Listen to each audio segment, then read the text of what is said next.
بیماریاں نا بہت اسپیڈ کے ساتھ بڑھ رہی ہیں, بہت اسپیڈ کے ساتھ. دیکھو ایک اصول یاد رکھو کہ آپ اگر ہاتھوں سے وزن اٹھانا چھوڑ دیں تو ہاتھ کیا طاقتور ہو جائیں گے؟ بولو نا, کمزور ہو جائیں گے. آپ کیا, میں انرجی سیو کر رہا ہوں, ہاتھ کی انرجی کیا کر رہا ہوں؟ سیو. وزن نہیں اٹھا رہا میں تو سیو ہوگی. آپ اگر ٹانگوں سے چلنا چھوڑ دو تو ٹانگیں مضبوط ہو جائیں گی کیا؟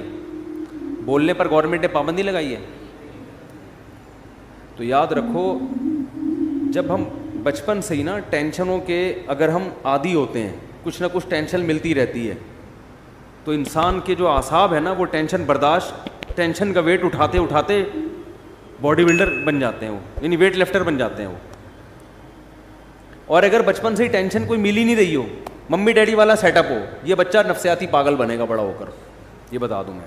یہ وہمی بھی بنے گا اور یہ دماغی, یہ خودکشی بھی کر سکتا ہے, یہ ذرا سی ٹینشن میں پاگل بھی ہو سکتا ہے, الٹا ہی ہو جائے گا یہ. تو آج کل جو ماں باپ نے بچوں کو جو ممی ڈیڈی والی زندگی دے دی ہے, بہت زیادہ میرا بچہ چماٹ نہیں مارنا, تھپڑ تو ماں, ایکچولی بچوں کی سیلف رسپیکٹ پہ بہت اثر پڑتا ہے. اس سے بچے کی ایسی کی تیسی. ہاں ایسا بھی نہیں ہونا چاہیے کہ آپ بازو کو طاقتور بنانے کے لیے اتنا ویٹ اٹھا لیں کہ ہڈی چٹک جائے آپ کی, تو بچے کو اتنی ٹینشن ہونا شروع ہو جائے کہ گھر اس کے لیے عذاب بن جائے. جو آ رہا ہے جا رہا ہے اس کو ذہنی طور پر ٹارچر کر رہا ہے, تو اس سے بھی دماغ خراب ہوتا ہے اس کا. لیکن نیچرل لائف جو ہے نا, جو ہمیشہ سے چلتی آ رہی ہے, اس سے جب ہٹ جائیں گے تو یہ مسائل کھڑے ہوں گے. ہمیں یاد ہے پہلے وہمی بھی نہیں ہوتے تھے لوگ, اور پاگل کہیں لاکھوں میں کوئی ایک نظر آتا تھا, وہ بھی کوئی ایکسیڈنٹ کی وجہ سے, دماغی چوٹ کی وجہ سے. بڑے بڑے سخت حالات لوگ برداشت کر لیتے تھے. ہم تو اپنے بڑوں سے جب حالات سنتے تھے نا کہ بھئی ایک خاتون کے ایک بچہ مر گیا, پھر دوسرا مر گیا, پھر تیسرا پیدا ہوا وہ مر گیا, پھر چوتھا پیدا ہوا, بڑے ہو کے مرتے رہے, پھر بھی صبر کر رہی ہیں. اور میاں خراب نکلا, میاں شرابی نکلا, وہ ٹارچر کرتا ہے. بچوں کو ماں باپ بہت کوٹتے پیٹتے تھے, بچے باغی نہیں ہوتے تھے. اب 2 تھپڑ لگاؤ بچہ کیا ہو جاتا ہے؟ باغی ہو جاتا ہے. تو ایک مسئلہ تو یہ ہے کہ بچہ بچپن سے تھوڑی بہت ٹینشن اس کو ملنی چاہیے, تھوڑی بہت ڈانٹ ڈپٹ مار کٹائی کبھی کبھار ہونی چاہیے. بہت دنوں سے نہیں ہوئی تو ایک دفعہ آدمی احتیاطاً 1-2 تھپڑ بلا وجہ نہ لگائے, کوئی بات پہ لگائے, ٹھیک ہے نا, کبھی کبھار. اس سے تھوڑا عادت ہوتی ہے کہ یہ ابا ہے بھائی مار سکتا ہے. دوسری بات یہ کہ بچوں کو خراب کرنے والی چیز باہر کا ماحول ہے. یہ انوائرمنٹ جو ہے نا باہر کا, اسکول کالجز میں یہ بتایا جاتا ہے, بچوں کو یہ نہیں سکھایا جاتا.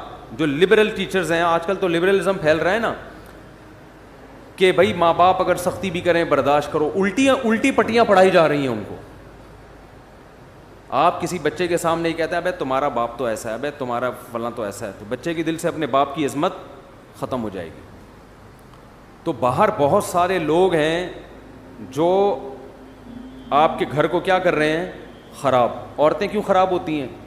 وہ جب دوسری عورتوں کے گھروں میں جاتی ہیں تو دوسرے کے میاں کی خوبیاں ان کو نظر آ رہی ہوتی ہیں, خامیاں نظر نہیں آتی, اور اپنے میاؤں کی خامیاں نظر آ رہی ہوتی ہیں, خوبیاں نظر نہیں آ رہی ہوتی. یہ بہت ہو رہا ہے. اب وہ گئیں کسی آنٹی سے ملنے کے لیے, اس کے گھر میں دیکھا بھائی وہ تو اپنی وائف کو گاڑی میں بٹھاتا ہے, ایسے دروازہ کھول کے یوں کر کے بٹھاتا ہے, یہ نہیں پتا کہ وہ کنڈی ٹوٹی ہوئی ہے اس کی, وہاں سے کھلتا نہیں دروازہ اندر سے, ٹھیک ہے نا. اب وہ یہی ایک خوبی ہے, چلو عزت دے رہا ہے, آپ ذرا تحقیق کرو تو پتہ چلے گا خرچہ دھیلے کا بھی نہیں دے رہا. مجھے کبھی پچھلے ہفتے ایک فیملی کا میٹر سامنے آیا کہ خاتون نے, کسی نے بتایا کہ وہ شوہر اس خاتون کو بہت عزت دیتا ہے, بہت رسپیکٹ کرتا ہے اپنی وائف کو. دیکھیں ایک وہ شوہر ہے, اتنی رسپیکٹ, اتنی عزت, اور اتنی اس کے غم میں شریک ہوتا ہے, اس سے اپنی باتیں شیئر کرتا ہے. اور ایک ہمارے میاں ہیں, وہ خاتون بتا رہی ہیں مجھے, ایک ہمارے میاں ہیں. میں نے تحقیق کی, میں نے کہا مجھے پتہ چلا کہ وہ جو اتنی عزت دے رہے ہیں نا میاں, اس کی بیوی جاب کر رہی ہے, اپنا خرچہ اپنے بچوں کا خود اٹھا رہی ہے, میاں اپنا خرچہ الگ اٹھا رہے ہیں. اور یہ جو خاتون ہے نا جن کے میاں اتنی عزت نہیں دے رہے, یہ سارا خرچہ خود اٹھا رہے ہیں. میں نے کہا آپ کا میاں اس سے کروڑا گنا بہتر ہے. یہ انگریز والے اخلاق ہے تھینک یو کہنے والے, روکڑا خرچ کرنے کا ہے ہی نہیں. او بھائی تمہارے میاں نے تمہیں گھر دے دیا لے کے, تمہیں گیس بجلی کا, اب ایک تھینک یو رہ گیا اس کی زبان پہ, چھوڑ دو یار, اس میں کیا جا رہا ہے یار. ساری ذمہ داری تمہارے میاں نے تمہاری اور تمہارے بچوں کی اٹھائی ہوئی ہے. تو اب وہ اس طرح سے عزت نہیں دے رہا, دے دے تو بہت اچھی بات ہے, لیکن اس کی عزت دیکھ کے دھوکا مت کھاؤ. اس کو بولو کہ ایسا کر,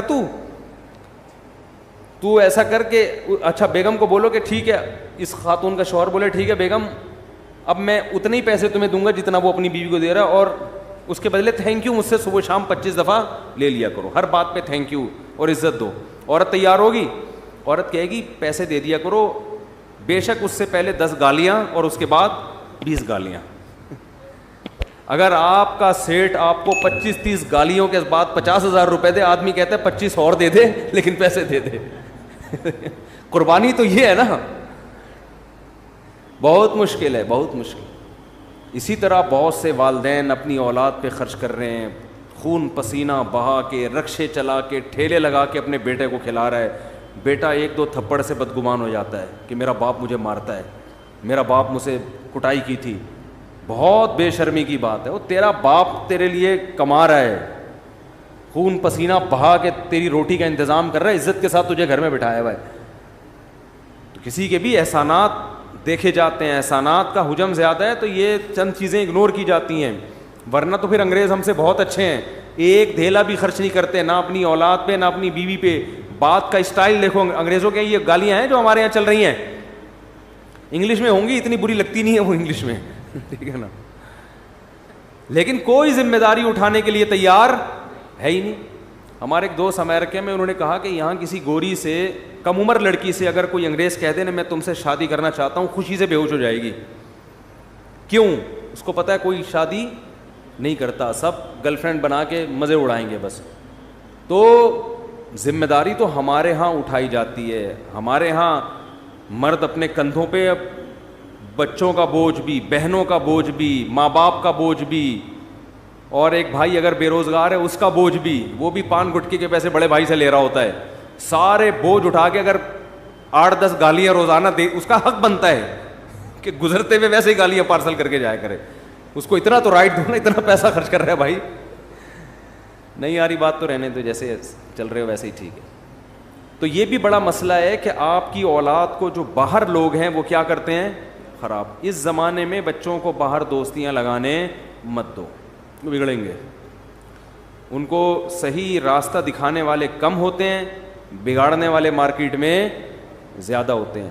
تو ایک وجہ تو وہ ہے کہ ٹینشن آج کل لوگوں کے پاس ہے ہی نہیں نا.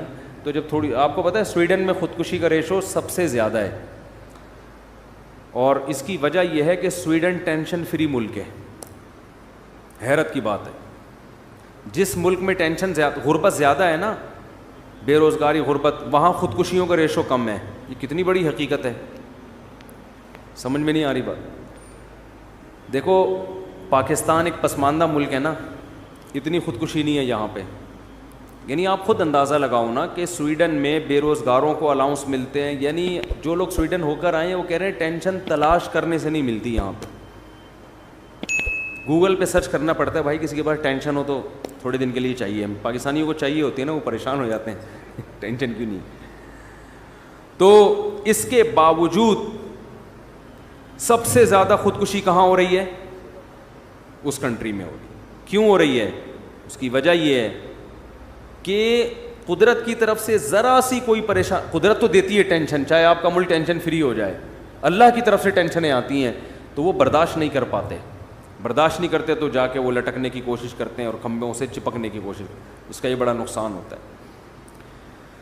اور کوئی بات پوچھنی ہو بھائی؟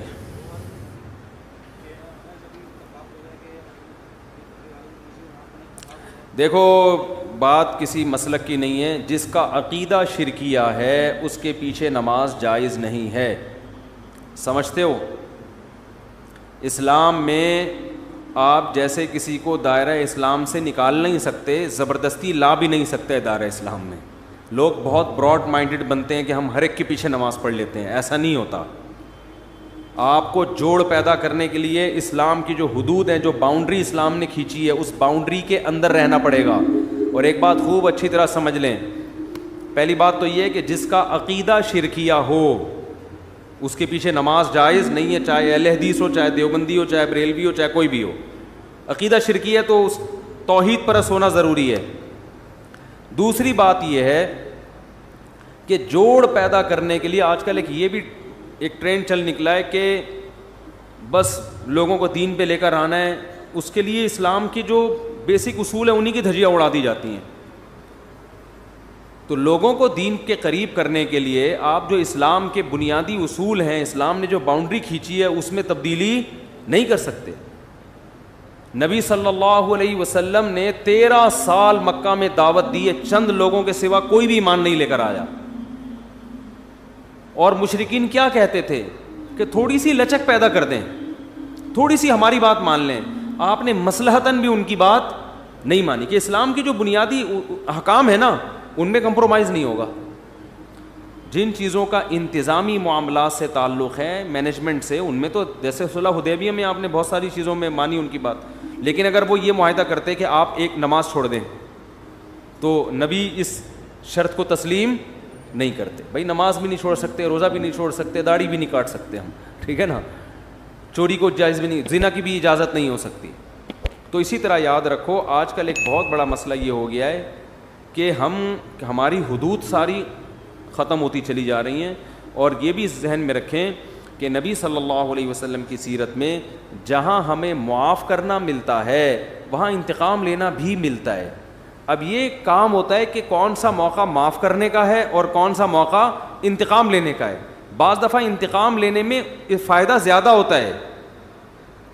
علماء نے لکھا ہے, دیکھو نبی کتنے رحمت للعالمین تھے نا, کتنی رحمت تھی, لیکن خودکشی ایک شخص نے کی, نبی نے اس کا جنازہ نہیں پڑھایا,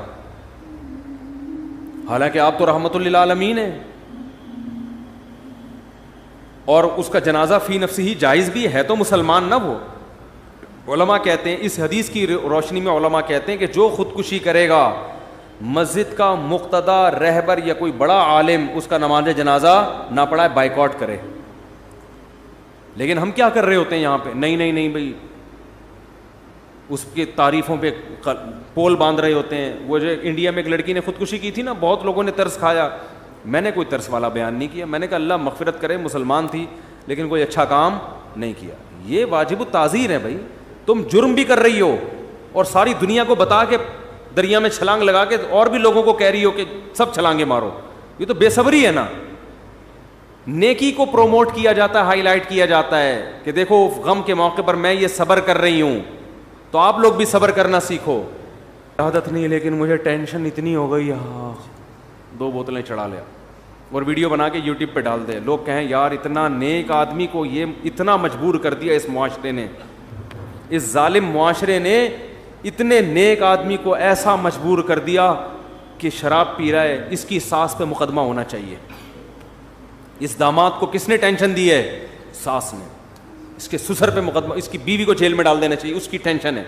ابے بھائی یہ ٹینشن اس نے دی ہے نہیں دی ہمارے سامنے نہیں, تو جو جرم کر رہا ہے نا تو لوگوں کو گواہ بنا رہا ہے.